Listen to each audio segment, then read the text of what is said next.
kembali lagi sama aku, Dedeh Nurhamidah. Di video kali ini aku mau bahas tentang ICD atau buku pedomannya anak reka medis. So, seperti apa videonya? Tonton terus ya sampai habis. ICD merupakan singkatan dari International Statistical Classification of Disease and Related Health Problem. Jadi ICD itu merupakan buku pedomannya anak reka medis untuk melaksanakan pekerjaannya. Bisa disebut ICD itu merupakan buku dari penunjang pekerjaan seorang pereka medis. Memang sih sebetulnya job desk dari seorang pereka medis itu bukan cuman yang mengacu dengan ICD, tapi bisa dibilang jagoannya anak reka medis kalau dia itu jago ngoding gitu. Nah, untuk jago ngoding itu kita harus bisa memahami yang namanya ICD. Sebelum ke pembahasan jenis-jenis dari ICD, aku mau menjelaskan tupoksi atau hal-hal yang dilakukan oleh pereka medis, dalam hal ini kodifikasi penyakit dan tindakan dari seorang pasien. Maksudnya itu seperti apa sih? Kita ambil contoh, misalkan ada satu pasien yang didiagnosis oleh dokter menderita dispepsia. Nah, dokter akan menulis dispepsia.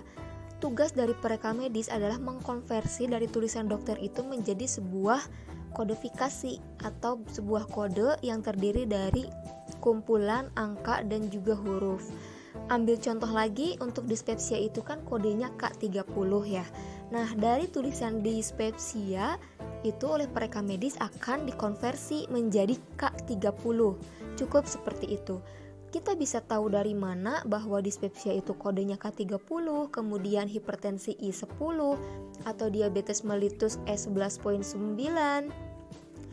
dan lain-lain. Kita taunya dari mana? Ya dari buku ICD tadi, kita harus mencari.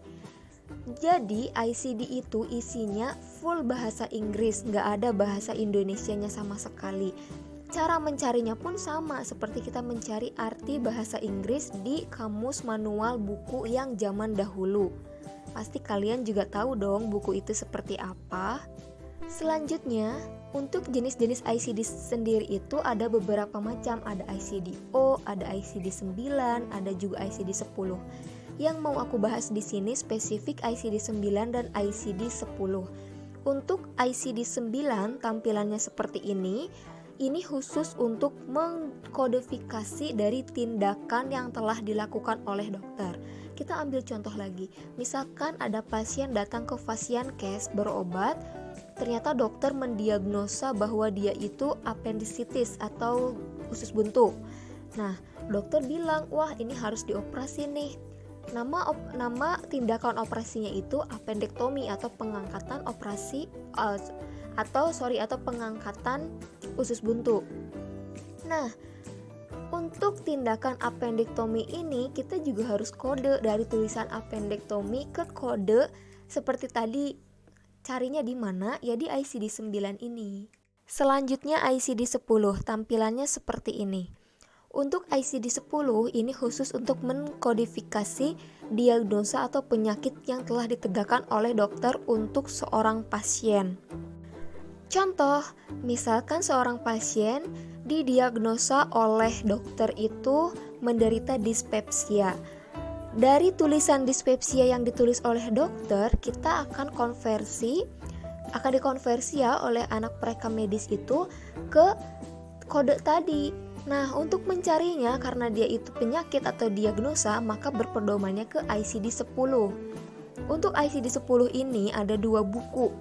Sebetulnya ada 3 buku, tapi untuk pelaksanaannya itu hanya digunakan 2 buku. Ada ICD-10 volume 1, volume 2, dan juga volume 3. Untuk volume 2 tidak aku tampilkan karena aku lebih berfokus ke volume 1 dan 3. Untuk volume 3 itu cara kita mencari dari diagnosanya itu sendiri.